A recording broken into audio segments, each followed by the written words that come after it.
Good evening and welcome to Between the Lanes, episode number 117. I'm Ron. I'm Shane. And we're going to get going here. So, again, welcome to Between the Lanes, episode number 117.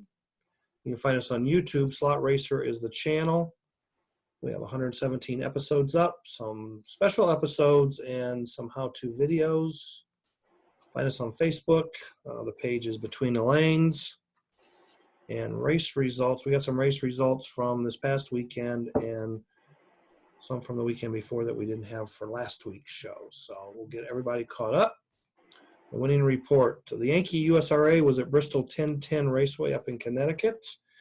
In the box 12 race, Colin Martin was the winner. George Mirza was second and Eric Lindsley was third.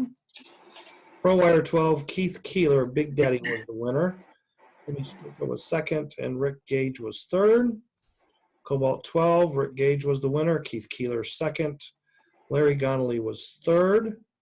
And then in Group 27, Rick Gage was the winner again. Larry Connolly second, and Brandon Lee was third.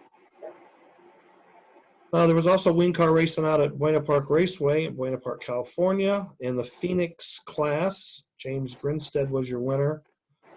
Rodney Helzenberger, I think is how we say his name. Didn't have an R. I don't know if it was a miss. They didn't put the right spelling in the computer, but I'm going to go with that. Was second, and Evan McKee was third. And then in the one-motor box class, Andy Stappers was your winner. Sam Rackham second. Steve Hilton was third. And then in the open race, Earl Anderson was the winner, and Forrest Watchers was second.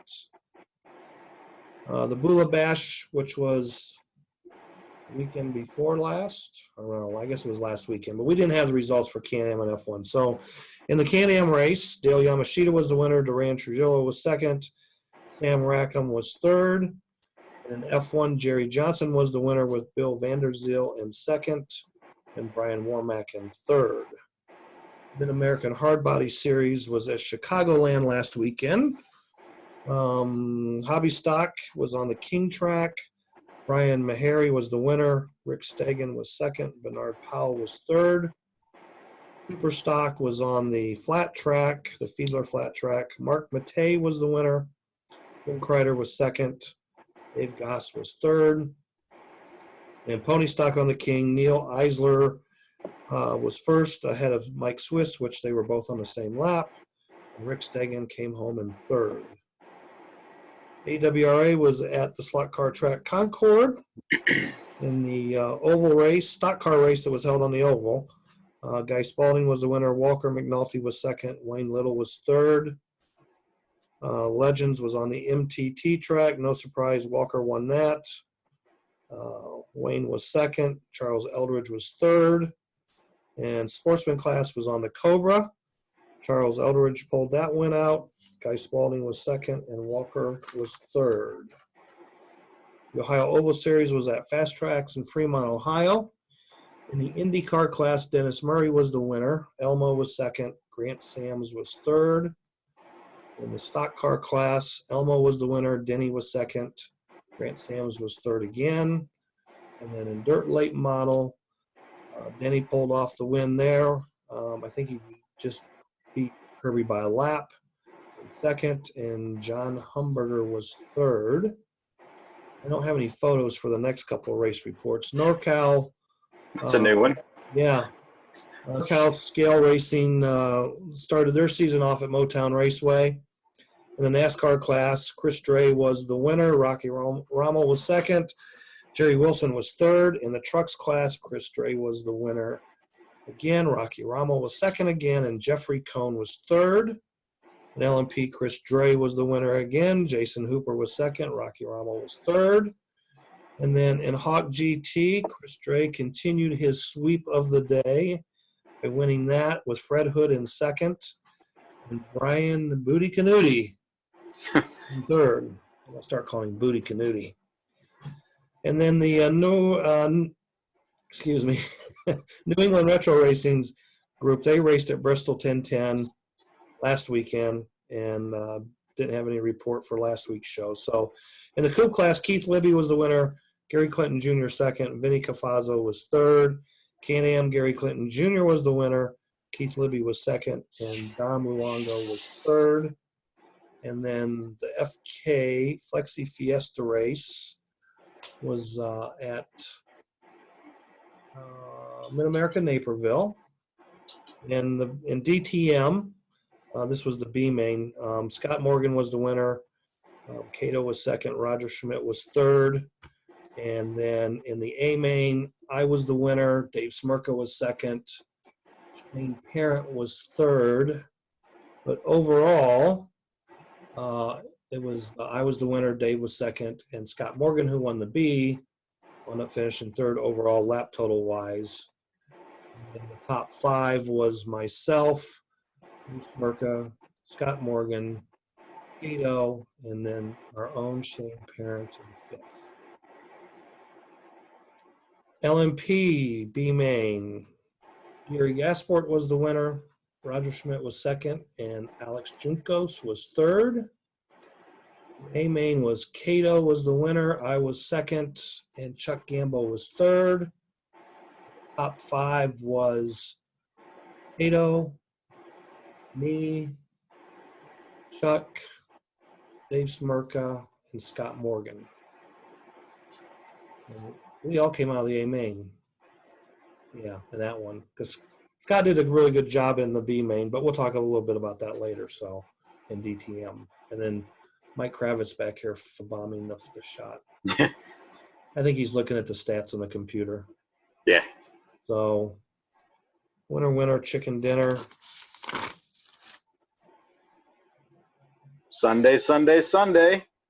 Okay, so this Sunday we have lots of races. We got hard bodies at Pro Slot Raceway, got Midwest Spec Series, Mad Fastest at Concord, the Fall Brawl, Retro Race, which will be a 3 or 4 day affair at Speed Zone in Mount Holly, New Jersey. Florida Slot Car Series is at P1 Raceway, and the Buckeye Retro Series is at HMS on the Orange Track. Next weekend, the 16th, you got Mid-South at Concord, F2000 at Alpha, New England Retro Racing is at Motteville, the GUR Retro Racing Series is at Melbourne, Florida, Raceway Biz, Penn, Ohio's at Washington Slot Car Club in Pennsylvania, and the Usca Nats are at Mid-America Bloomington, and Penn, Jersey is at Speed Zone. Weekend of 23rd, we got OCC at Downriver, Ohio Retro Series at HMS, Retro East is racing. In the Central Illinois Slot Series is at Bloomington, Illinois. And then Thanksgiving weekend, we have Noda Reunion at Downriver Speedway up in Lincoln Park, Michigan. And we have Hard Bodies at Thaser Raceway. And that's part of the Pro Slot Thaser Hard Body Series. So we talked about promotions last week. And this is Michael Rapp, who is the owner of the Raceway Biz down in Melbourne, Florida. And I think he owns that 65 Mustang. I'm guessing that's what year it is. Could be a 64 and a half, but I'm not sure. But anyway, he went to a local car show and he took a little diorama and promotes his raceway at the local car show. So there's lots of free things out there that you can get involved with and promote slot car racing and or a slot car raceway or both at the same time. And I just put this up as one example of what a raceway owner does or can do down there or anywhere basically. And I think he had some maybe 10-minute free track time coupons or stuff like that to hand out to people. So just another way of promoting, and you got the Hooters chick there to pose with him, and he put the picture up on Facebook. So there you have it. Next weekend at Mid-America Naperville is the beginning of the Kids Race Series. No car of your own, no problem. So they're going to run 3 different classes of cars at these races. They have they got 6 races through November through April. It's sponsored by B&E Slot Sport, Brian Meharry. The kids age 5 to 12, they'll run super late model IROC. Brian provides the cars and controllers for that class. And I think the kids pay like $10 to race, like track time and stuff. But the cars and controllers are provided for free. So that's a good way to get into racing. And then they'll run B&E dirt late models on the oval, all ages, your own equipment. And then race number 3 is 124th GT1 on the LTD, all ages, your equipment. So, the moms and dads can bring the kids out, and hopefully guys that have, I can see some of those guys bringing their grandkids maybe and having them race. So, yeah, it'll be good for the kids and hopefully maybe get some new people in. I mean, Roger had these hanging up on the windows there at the store and stuff, and he had a stack of flyers and stuff. So thought we'd give it a little promo, but that's just another way to get, youngsters into it. So that's kind of all I have. Before I finished with this, so last week on the show we talked, or was it 2 weeks ago? This was 2 weeks ago. We had like the new Mazzetti chassis, and I think it was just a week or 2 weeks ago. We had to. Yeah. So what's news?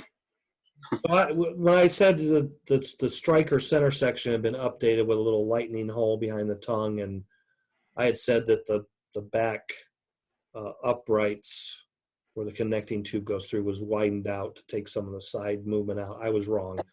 The hole's been closed up to limit back and forth movement, make it a little tighter from what it was. So it's the same width.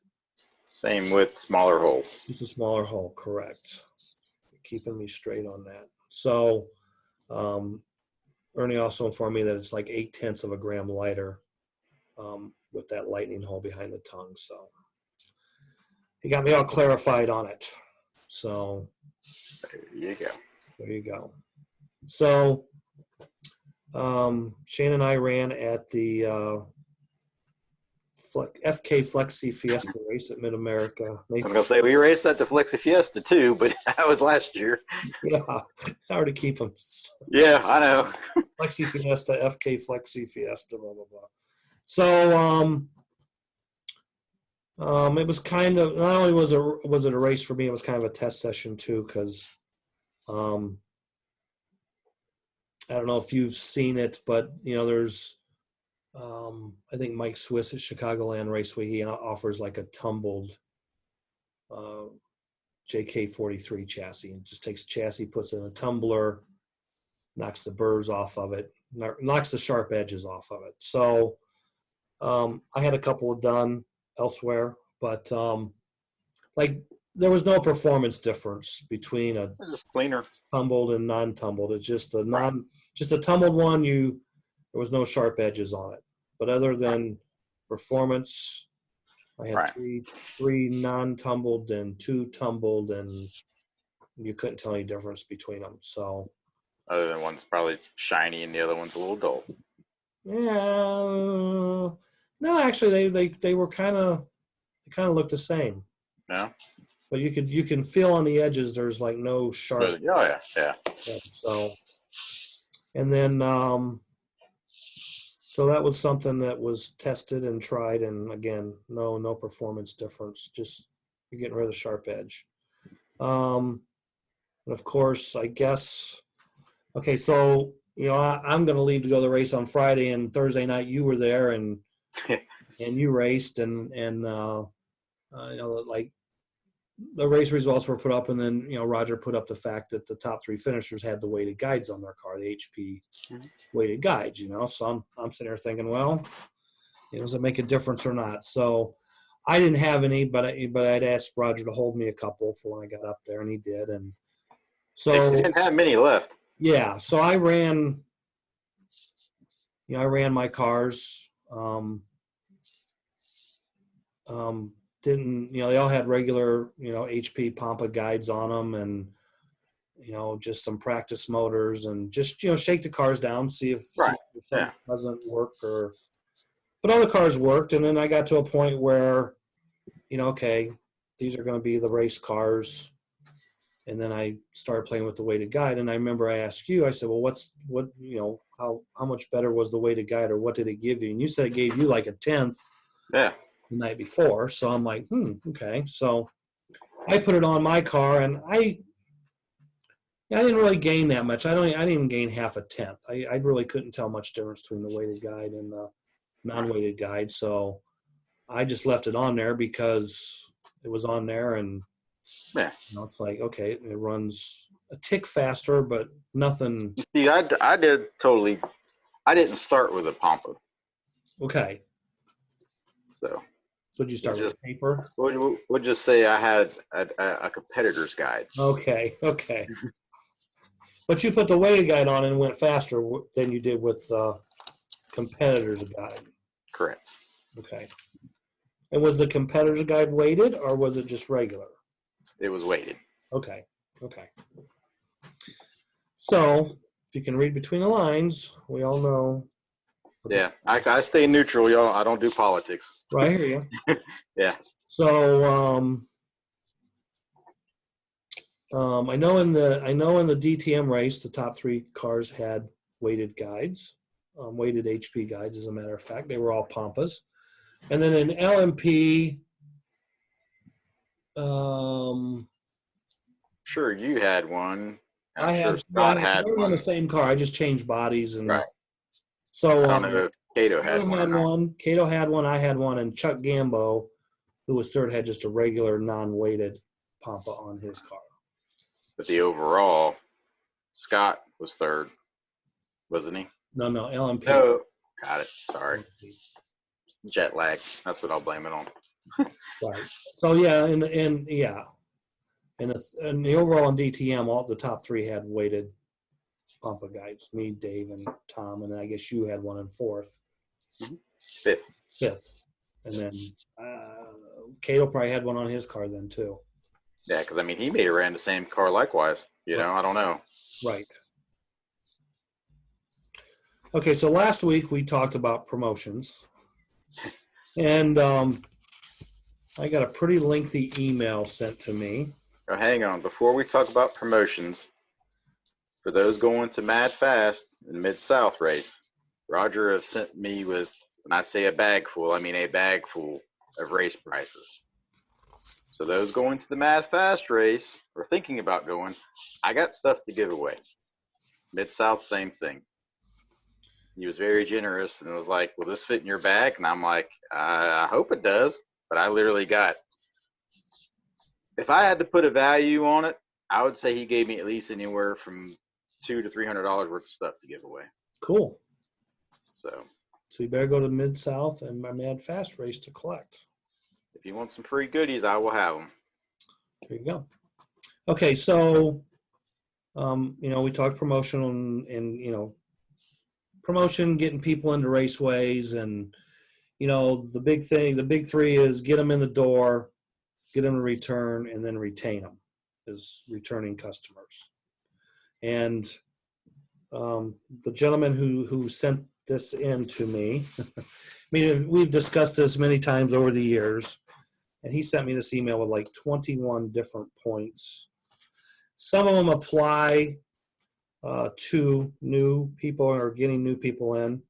Right. Part of it kind of would, I guess, apply to the retention part of keeping them in, but we're not really going to go there. So, one of his points was there's no national class set, meaning there is no every racetrack in the United States has that one class, different rules. Right. So we need a class that every raceway runs. I'm not saying that can ever be accomplished because some things just won't work in some raceways that might work in others. It's kind of like big cars. I want to say there was a series out there that did the same thing. Right, but there has to be a common car, because you need to sell to your new person a car that they can take and kind of race without having to do lots of things to it. Okay, so right. We'll get a little bit more into that here shortly, but there's no generic slot car. You know what I mean? For a long time we had FCR cars. They were pretty generic because most raceways ran them, and they ran them to the Parma rules, which only allowed limited things to be done to them or changed on them. I mean, you pretty much They were also in the starter kits too. So yeah, you pretty much had to run a stock out of the box, and that's pretty much how they ran FCRs everywhere. Right. One time. So I mean, FCRs was a super huge thing at one time. Most people don't realize that, but it was really big, and it was very simple. It wasn't complex. You know, here's like 3 or 4 bodies you can run. You can only run these tires. You can only run this motor. You can only run these gears. Real simple. So that's kind of where he means by no national class set. Like there's just not a generic slot car. Okay. So, and then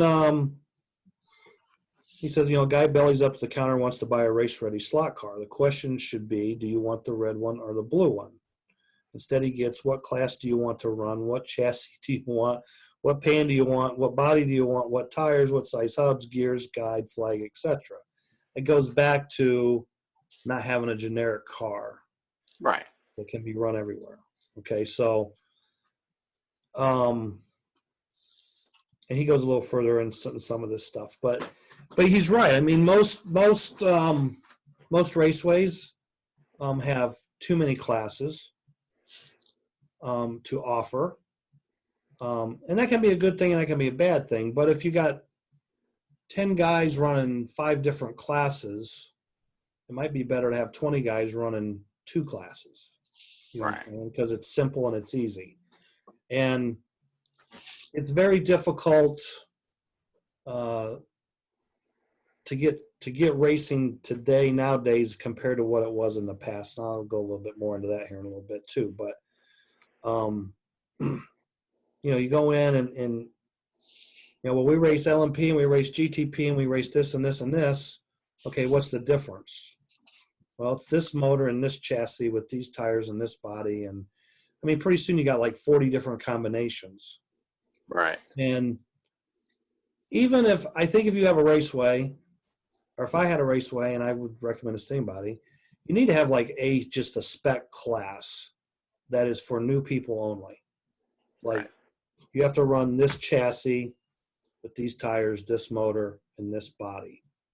You know, it can be one body, it can be a couple of different bodies within the same style, but this is the only things you can run in this class with this gear ratio. You know, maybe a spec pinion, but you can run 2 or 3 different sizes of crown gears or spur gears to tune for differences, little differences in between motors or something. But it needs to be kept simple. And then you need to keep all your hot dogs out of the class so they don't run these new people off. Right. You know what I'm saying? So, again, if there's not a generic car for a raceway to offer, then say, you know, raceways, if they make a spec, if they say we're going to run this spec car, if it's not available ready to run for the raceway to buy in stock, then they'll have to build them. Because you remember when new guys come in, they don't know how to build a slot car. Yeah. And if it needs to be soldered or something, you're going to have to solder it for them because most guys aren't going to have a soldering iron to. Right. And that's another part of the discussion here a little bit. I mean, the expense to get started slot car racing, because that's a whole nother issue too. So, and then again, that's like, yeah, ready to run cars might as well be out of a Ziploc bag of crap. That's all the cars really are. They fall apart, leave a bad taste in the guy's mouth, and he leaves. Manufacturers can't even solder lead wires on without them falling off in a few. I don't know how true that is, but right. And one of his points was, and that was something I kind of noticed this weekend. You know, like we're at Rogers, and you know, we were all sitting there down the road in front of the windows. You know, we got all, you know, so watching it snow. Yeah, well, he says guys with huge slot car boxes full of tire truers, controllers, tires, etc. The new guy has nothing. Okay, so you know, I'm sitting there and I'm, you know, you look down the road and, you know, we all have these massive boxes full of cars and parts and spares, and you know, then people walk in to the raceway for the first time and they're looking around, and I always wonder, like, what do they think when they look at us? Yeah, you know? Single. Yeah, I mean, it's like, yeah, they got to think, well, these guys are serious. Like, look at all the stuff they got. I couldn't tell you how many times, speaking of which, You know, because like you say, we were right there by the door, and I don't. You may have heard it too, but I know of at least 10 people that walked through the door. Was like, that's like pit road over there. These guys got their own little Right. setup and all that kind of stuff. You Right. know, Yeah. and I mean, just think I didn't really bring all my stuff because I was obviously flying, but still, I had a good bit of stuff. Right. But You know, does that scare people off? yeah, You know what I'm nah, yeah, saying? So, um, but I mean, I think that new person came over and I had a few people ask me questions, not at my pit, but right, new people like, how you do this, and I think everyone there would explain to people yeah, what was going on, what we were doing, or what they were doing, et cetera, et cetera. So I think everyone there was helpful right, to answer these questions. So, but no one walked in and bought a car and said, "Okay, I want to race with you guys today." I mean, I'm sure most of us would have said, "Nah, you really don't, because you need to practice and yeah, stuff like that." But we would, if they would have wanted to, and we would have helped them if they asked for help. So, right. um, so another thing he says, like, do we really need weighted guides at $10 instead of 100% plastic nylon graphite at $250? Do we need? Do we even need all the shapes and sizes? Faster maybe, needed no. Again, that goes back to like for weekly racing, a spec type car or something for beginners. No, you don't need that. You just say this is Yeah, the only guide yeah, flag you can run. yeah. Have like 3 guide flags, if that. Right. Just say, okay, this is what we're going to run. You can, yeah, you can pick 3 different guides. Because you don't want to make it boring. You know what I mean? Right. But you don't want to But you don't want to make it where you got to spend, $200 on a right. race ready car. Right. But you don't want to overcomplicate it either. Yeah.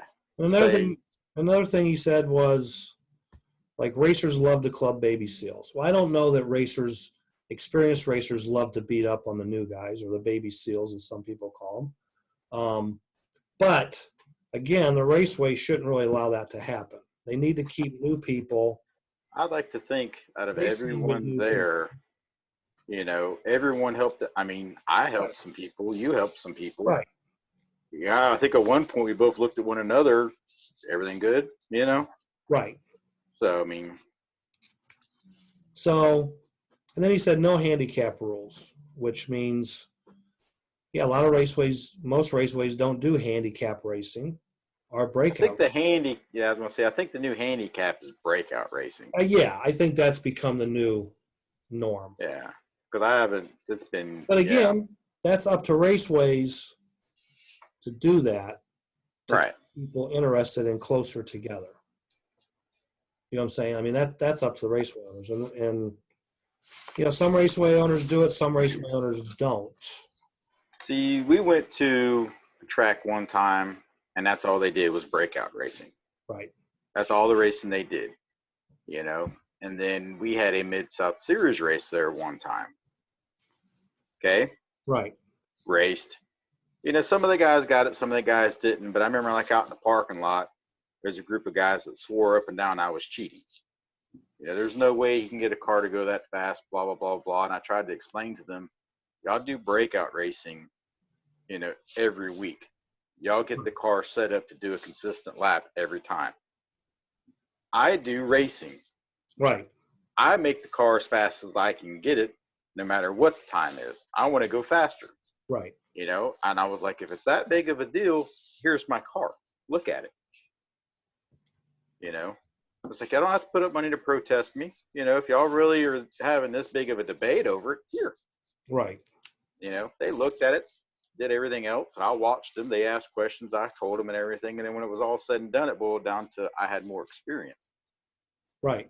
Because I asked them, I was like, well, what tires did you run? Oh, we ran this. Well, that could have been part of your, what year? I mean, the deal, Right. Yep. And that's why I don't race weekly racing. I haven't for many, many years. Right. I would like to, but I can't. I mean, obviously, Right. closest track to me is 3.5 hours. Right. I would love to have a track. If I had a track within an hour of me, I'd probably, if they had weekly races, I would probably go.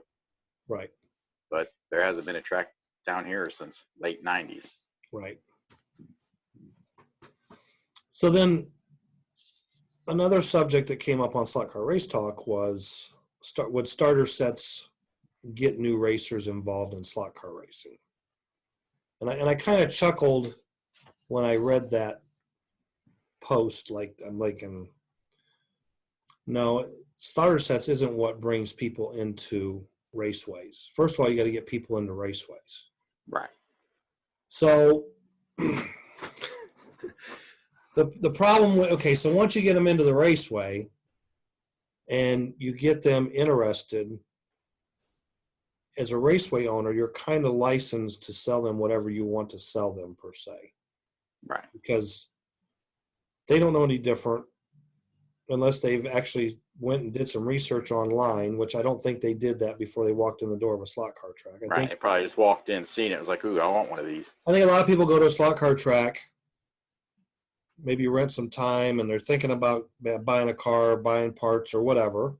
Right. I think they go home and they do some research online to see what maybe they should be buying, or what, see if this guy's pulling their leg or whatever. Right. And then they go back and buy, or maybe they don't go back at all. You know what I'm saying? Like maybe they look at things and say, wow, this is serious stuff. It's going to be expensive. I don't really want to do this. So, there was a whole bunch of responses to that. And again, slot racing hasn't always had the starter set, per se. Okay, like starter sets isn't what got people racing, per se. You got to get them in the door first. Right. Okay, and a lot of people did buy starter sets. Yeah. Because it was a good deal. You got a car, a controller, and also back at that time, you only had one company making starter sets. It was Parma. Right. And most raceways, what was in that starter set was what they raced on a weekly basis. So you were buying a spec car.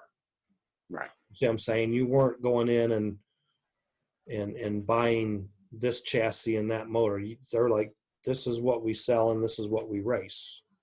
And this car is legal, and you can change this and change that. A few modifications and you're ready to race. Right. So it's not the modifications didn't require you to really buy any more parts, because the parts, like soldering your bushings, you know what I mean? You didn't have to go buy new bushings. You just solder the bushings you had in the car. Right. So we don't have starter sets anymore. We haven't had them for a while. But basically for the same money a starter set was, well, it costs more now because the cars and controllers cost more than they did 5 years ago, 6 years ago, 10 years ago. Right. You got to consider when we had starter sets. You know what I'm saying? Right. So I mean, most of your ready to run cars are about $80 or $90. Controllers are, I guess, $50 and up. So if you buy a $50 controller and a $90 car, you got $140. You buy an oiler and buy I forget everything that came in a starter set. I think starter set, you got a controller, a collar. It came with a little box. It came with a little box to put everything in, which was really cool. So, I guess, someone had posted you could go buy this box at Home Depot for $10.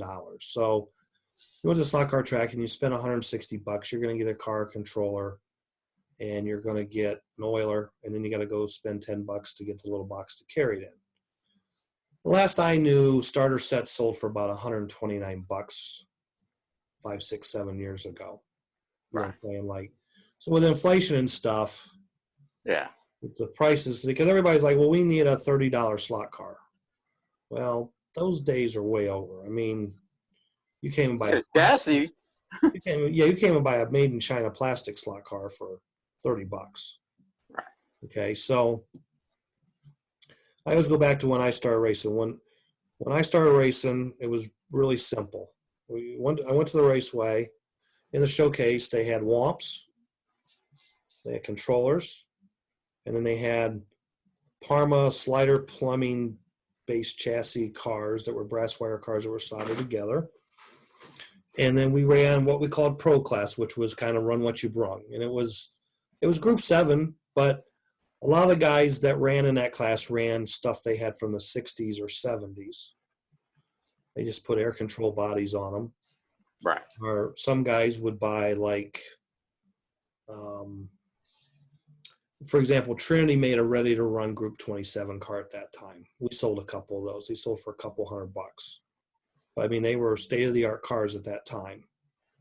Right. So you could go in, you could buy a car for, okay, for example, Womp cars were $13.50. This is 1982, all right? So Womp was $13.50. Today, that car would sell for $35.92 using the inflation calculator. But you can't always go by that because some materials or something in a product may go up way more. It might go up 400% Right. in that time. So you can't say, well, this is the price it should be, because it just doesn't take into account everything that goes into the manufacturing, like labor, cost of materials. We're just looking at like a dollar and its value of what it would buy. So if Womps were being made today, I'm going to say they would probably be $45, $50 probably.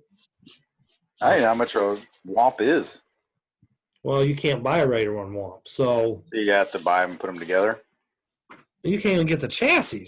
Well, I mean, you can get, yeah, I mean, you'd have to sit down and buy everything individually and put it together. I think Roger had some ready to run Womps, didn't he? Yeah, but I think they'll sell for like $50, $60. Do they? Yeah. Yes, and I remember he had like a wall of chassis pre-made. Right. He had boxes right there. Right. So like I said, when I started, you could buy a Womp car for $13.50, or you could buy the Parma 1/24 brass wire chassis car for they were $26.50 to $35 depending on what motor they had in them. But that was a lot of money in 1982. I mean, $13.50 don't sound like a bunch of money, but that was a lot of money in 1982. Controllers, you could buy an economy controller for $10, which would be like $26 today. Our turbo controller was $28. I remember thinking that the turbo controller was like, like I'll never be able to afford one of those. Like, that's a lot of money, $28. But today that would be $74.50 retail. And for example, like we used to, like our raceway, we would buy, instead of buying parts for Womps, like instead of buying a bag of axles and car to front tires and stuff, we would actually buy Womp cars because they're $13.50 retail. You take 40% off that's your cost, and we would part the car out. So like the chassis sold for $4 and the motor sold for $6.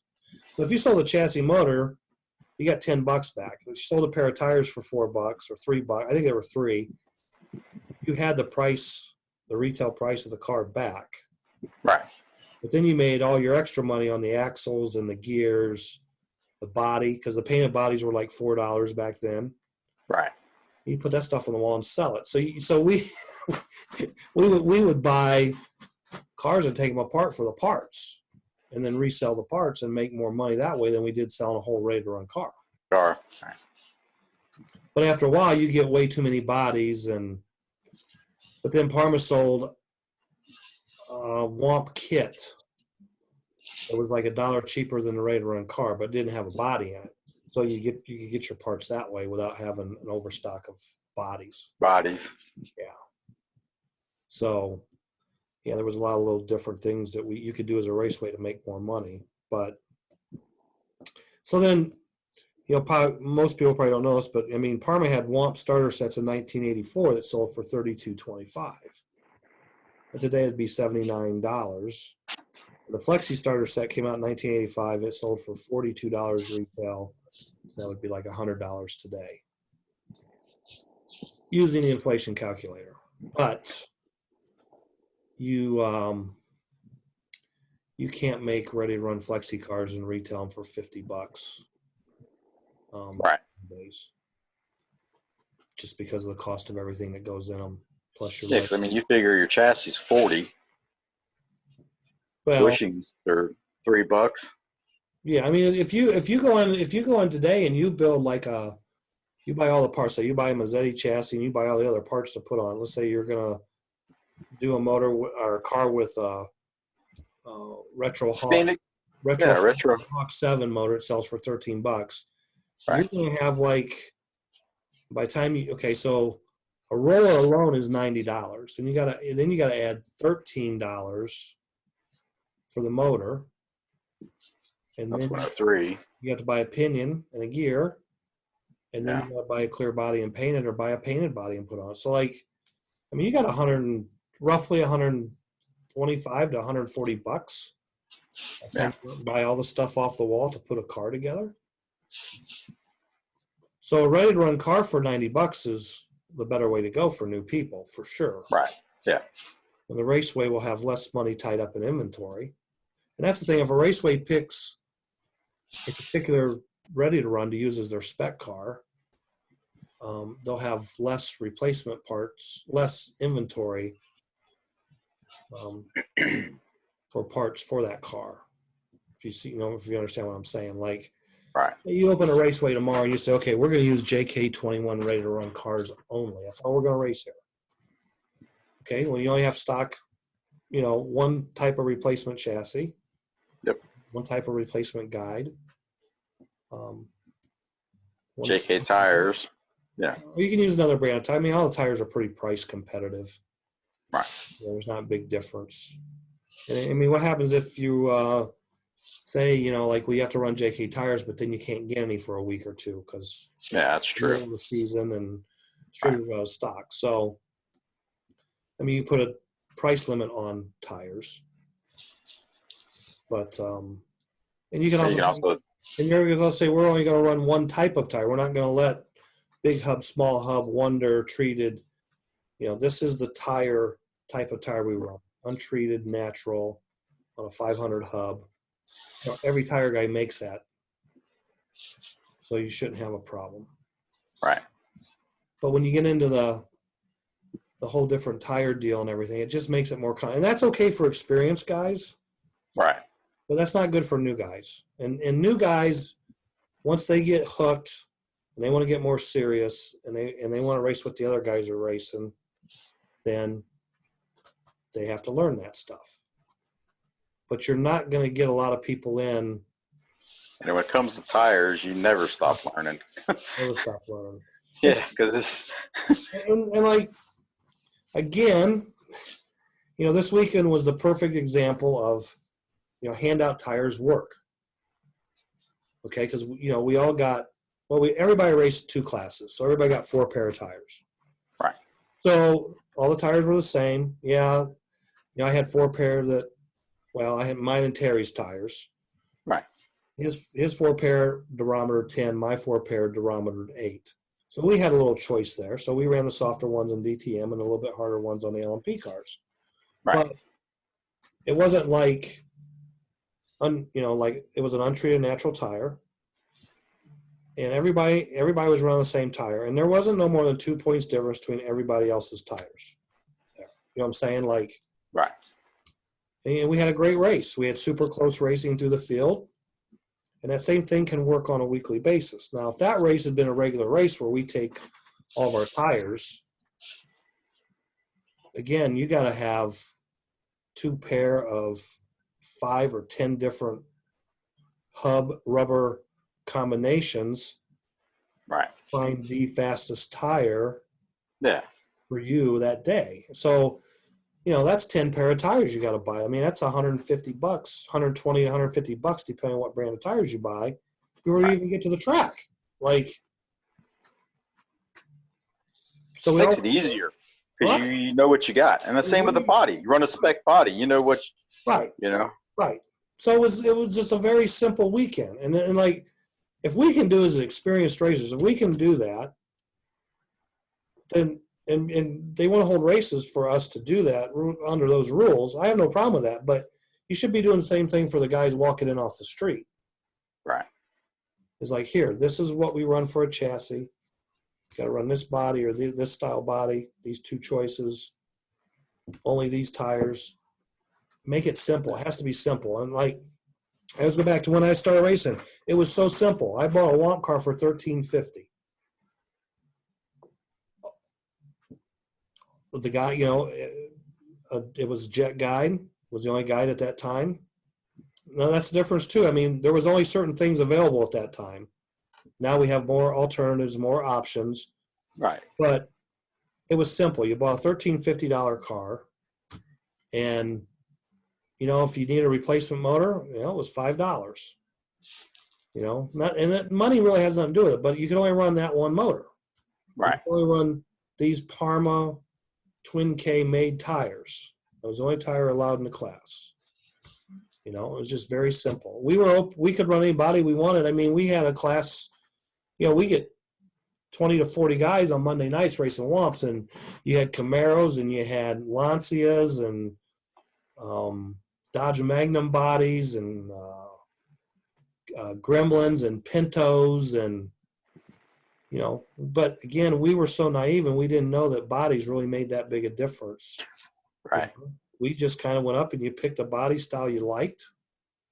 And maybe after a while, if a guy was kind of a regular winner running a certain body style, you might say, I'm going to try that body. Yeah. And maybe it made a difference, maybe it didn't. But we had a ton of fun. And guys came back every week after week after week after week. And then, eventually they say, I'm going to race that other class. And they buy another car and they get into racing the other class. I mean, that's how we kind of did it back then. You came in real simple and you moved up when you were ready, and you moved up one rung at a time. And, people were talking on there, the controller deal. As far as I know, if and when they're available, you can still get Parma controllers, inexpensive. I guess they're probably $40-$50 now, an economy controller. Kofa makes them. I think JK makes an entry-level controller. People say, well, yeah, this controller has this problem. Back in the day when all we had was Parma controllers, we always had problems with resistors burning out. Yeah.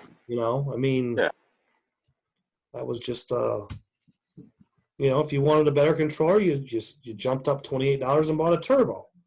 Yeah. But you could burn the resistors out on them too, just as easy as you could the economies. Yep. So, it's just I didn't buy a turbo until I started racing like the C-can motors, because the economy controller would just get so hot you couldn't. Yeah. Metal trigger and stuff you couldn't.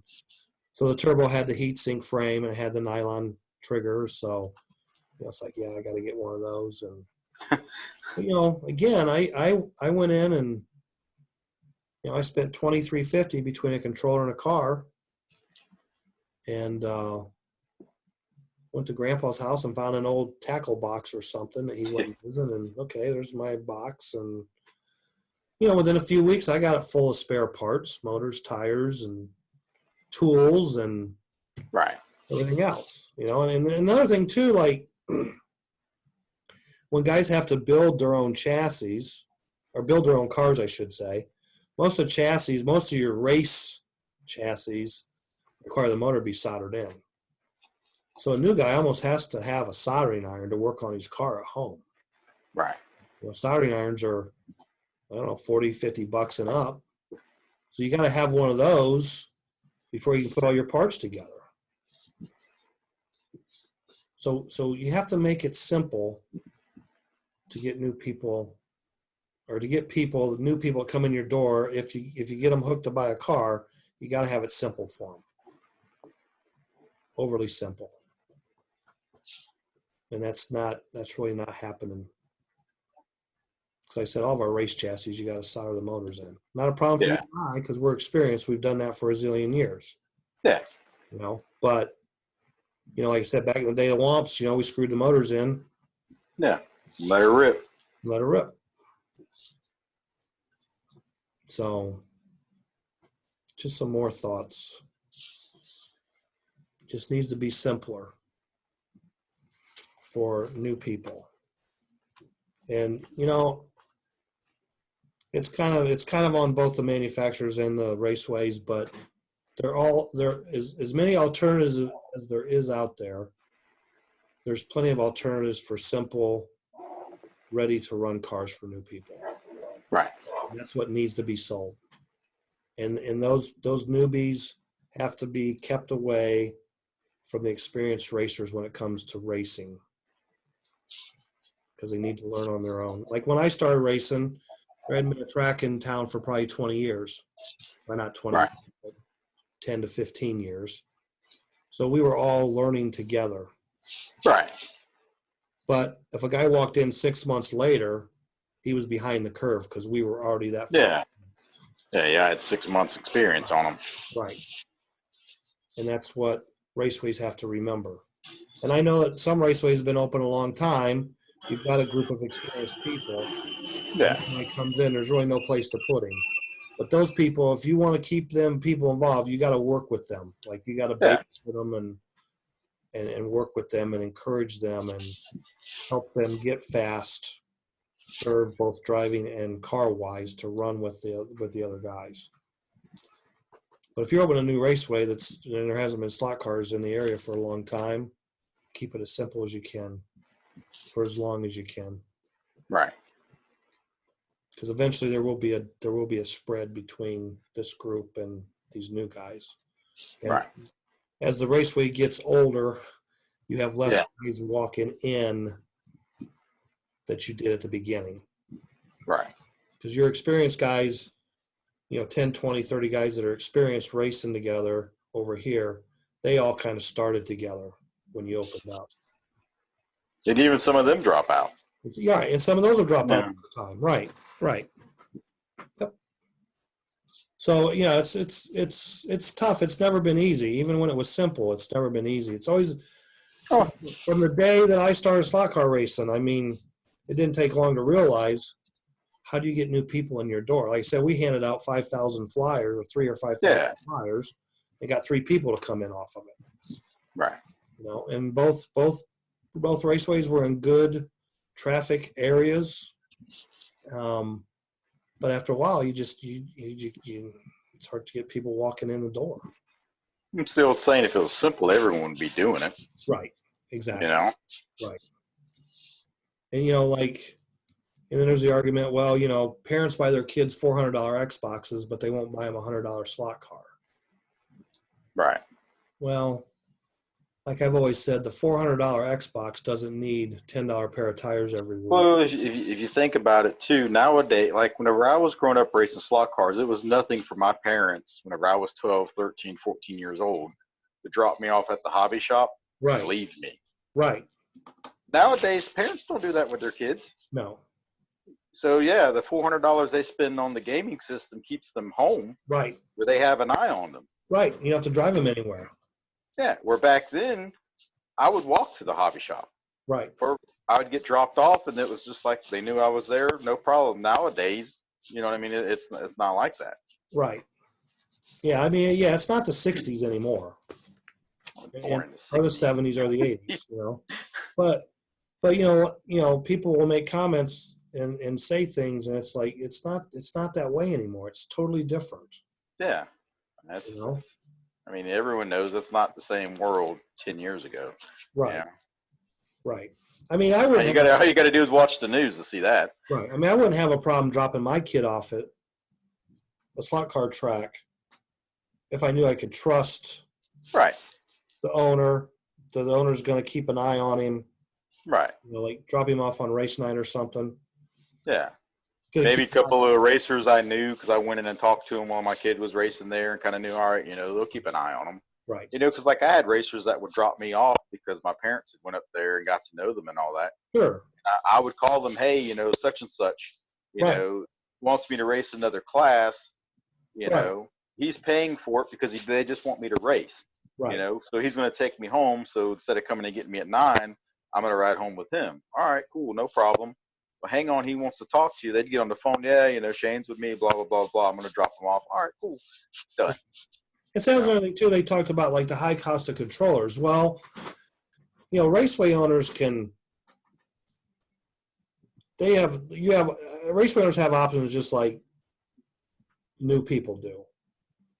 If a controller cost is the issue, you can rent controllers. That's what I was just thinking. Or you can supply controllers. Okay, like I've told raceways for years, you need to have rental car races, but you don't use rental cars. You don't use like Whisper Jets. basically a guy can walk in off the street. He's never been in the place. We race on Wednesday night. It's $10 to race. We supply the car and the controller. Right. You just show up and you race. You can go home. You don't have to work on anything. Come back next week. Well, I mean, when you could get do a the guy same hooked thing. racing, Yeah. eventually he's going to start buying stuff. Right. He's going to want to race other stuff or whatever. And Thaser Raceway in South Bend, they've been doing that for probably a year and a half, maybe almost 2 years now. They have a weekly, I call it rental car race, but you come in, they supply the cars and the Yeah, controls. 'cause I think I've seen the posts for the races that they They have. post on Facebook. Right. And it works really good for them, I mean, and everyone keeps talking about the expensive controllers. Expensive controllers. An idea for the raceway owner is have rentals. Right, If you want to walk in and you can't afford a DeFalco controller, and right, that's what all the for say top guys are running, say, hey, I will rent you this DeFalco controller for this one race for $10. Now you have the same controller right, that all the big guys have. And Right. obviously over time that $10 will add up to you buying one, right. but Yeah, if not, because when I started, I rented a controller for 2 or 3 races, I think. right. I think it was $1. Yeah. I can buy one for $10. Yeah. So I bought one. Or start a program that says, hey, it's kind of like a savings program. Every time you rent a controller, it's $10 and it's a DeFalco controller. After you've rented that controller for so many times, the race owner can say, you've rented this controller 30 times, $300 at $10. You've basically bought a controller. Here's your controller. Yeah. Or make it, you have to, however many times. Right. Just whatever, because you've heard it before. Oh, well, if I had his controller, all right, well, here's your option. You could rent one of these controllers now. You don't have the money, you don't have the $350 or whatever. I'm just throwing that out there.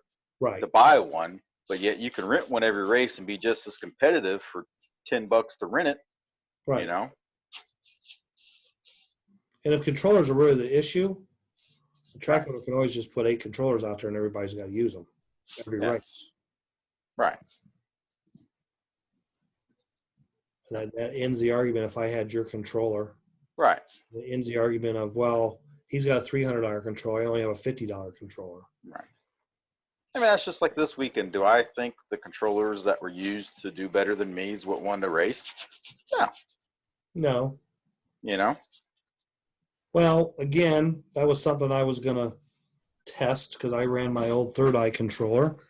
Right. And I never tried my DeFalco, and I said I was going to try my DeFalco because I might have went just as good or better with my DeFalco than at Third Eye, but I never had the time to. Went back to back. Yeah. Yeah, no, I got you. Well, that's just like after the race Saturday, there was a couple of racers there. One of them, I think, bought every controller that's been made. Yeah. And he was letting some of the other guys test it. And I watched, and I'm sitting there watching, and I asked one of the other racers, is there any difference? And he's like, I went the same speed with the same car with every controller I've tried. Right. And I was like, okay. But if that guy had been allowed to use that controller for a longer period of time, he might have learned more about the adjustment, which might have made him go faster. Yeah. But I mean, I still thought it was cool that a racer spent the money, bought all these controllers, and was openly letting other people try them and use them. Right. I was like, well, that's cool. Because, a lot of guys are like, no, this is $1,000 controller. You're not using this. Right. So. Yep. Well, I never had a problem with anybody using any of my controllers, but, yeah, I never tried my DeFalco, so I might have went better with it. Maybe I wouldn't have, but I never tried it. Right. So I'd run my Third Eye there enough to know what to expect out of it on. Right. Yeah, you got the experience or whatnot. Right. But I've raced on that track before with the DeFalco, like retro Can-Am and hard bodies. Right. But it wouldn't have been like the first time I ran a DeFalco on that track. But do you have to make the controller adjustment with those controllers? Well, see, remember during the race, you were like, you kept doing your, I was like, is your arm? Because I know sometimes you say your forearm bothers you. We were racing side by side. That's why I was like, "Is your arm bothering you?" Or you're like, "No, my hand's sweaty. I have to make an adjustment." Well, yeah, because so I'm kind of choked up on the controller. You know, my hand's up closer to the trigger and stuff. But as I'm racing, it's kind of Working its way out. sliding itself out of my hand, and I'm getting down to the edge of it at the bottom of my hand. You know, and I'm like, so when I would blip for the bank, Right. that's when I'd pull the controller back down. Gotcha. And then I think you do it. I just thought your forearm, because I remember, I think whenever I first met you at Peachtree, you said sometimes your forearm. my hand wasn't like sweaty, but I don't know. The handle needed to be cleaned, and probably I needed to wash my hands, but there was a little moisture there, I guess, and Yeah. it was sliding around, so I had to pull it down, get it back in the saddle or something. Should go back, figure it out. Yeah, but see, I'd run, like I said, I'd run on that track before the DeFalco with LMP, Retro Can-Am, and hard body. Can-Am and the LMP, I was okay, but the hard body, I definitely needed the DeFalco. I could never, because those cars you need to get them rolling and to keep them kind of smooth, and I couldn't get that with the DeFalco. Because I think there one time during the race too, I asked you, I was like, "Are you getting into it?" Why? I was like, "You're leaning over the track." I think it was Oh, just that was funny. Yeah, because I was like, "All right," because you would start leaning. I'm like, "Well, I got to lean," and you'd start, and I'd lean some more. And I'm like, "Is it me or is it him or are we both good?" That was just funny things I noticed during the race. as I go down the track, like black and purple, Right. because everything's different, so I have to get a little out to see. Yeah. Because see, I noticed like on red, white, and green, I had to be more. And then as I went closer to black, I kind of got further, I was more comfortable. Yeah, I was kind of the opposite. I'm further back at the top half of the track, but got to be closer on the bottom half. Gotcha. So, but yeah, we had lots of good racing at the race, and it was close racing through the. There was lots of good battles. I mean, like the LMP B main was the best race.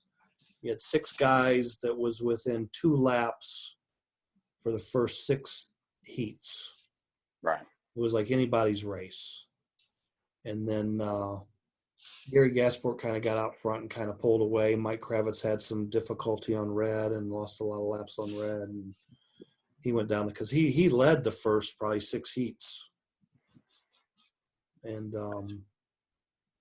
so, and then like the DTM main, the top 3 of us were, I don't think I was a full lap ahead. I was just a lap ahead because I crossed the counter, and Dave and Scott hadn't.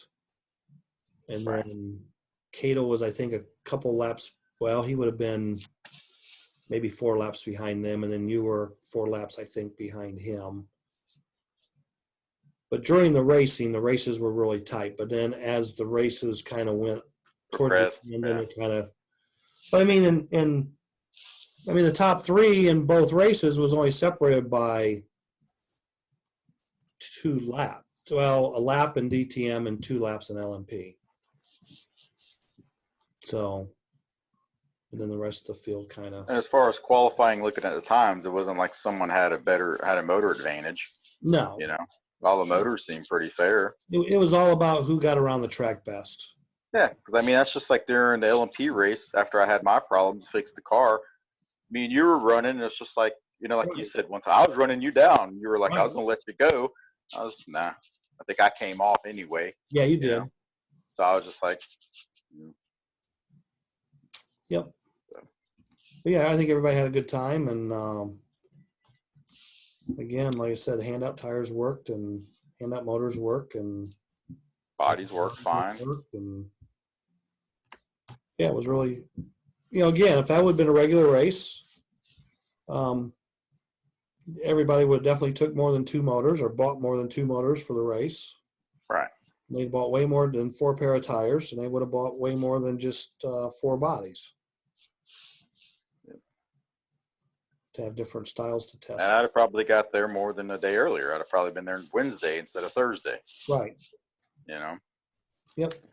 they would have spent way more money than what we did on the entry fees for what we got. Yep. So, yep. All right, that's all I got. Yeah. Quick turnaround for you, quick turnaround for me. Yep. So my Yeah, stuff we're should be taking back here tomorrow. on Monday this week. Yep. All right, so what's the magic word or secret word or We'll go with simple. simple? I like it. That's Yep. too simple. Simple. Very simple. Yep. If you have any questions or anything you want us to talk about on the show, or you got any suggestions, just send us a message Yeah. on Facebook or make a comment on the YouTube on the show comments. Yeah, because I don't ever follow like the YouTube thing, but like on Facebook, if anyone wants me to ask questions or whatever, like you said, talk about anything, Yep. send me a message on Facebook. You know? Right. Well, like I said, I got this big, long 21-point email, and it was good. You figure 100 and what now, 17 shows? Mm-hmm.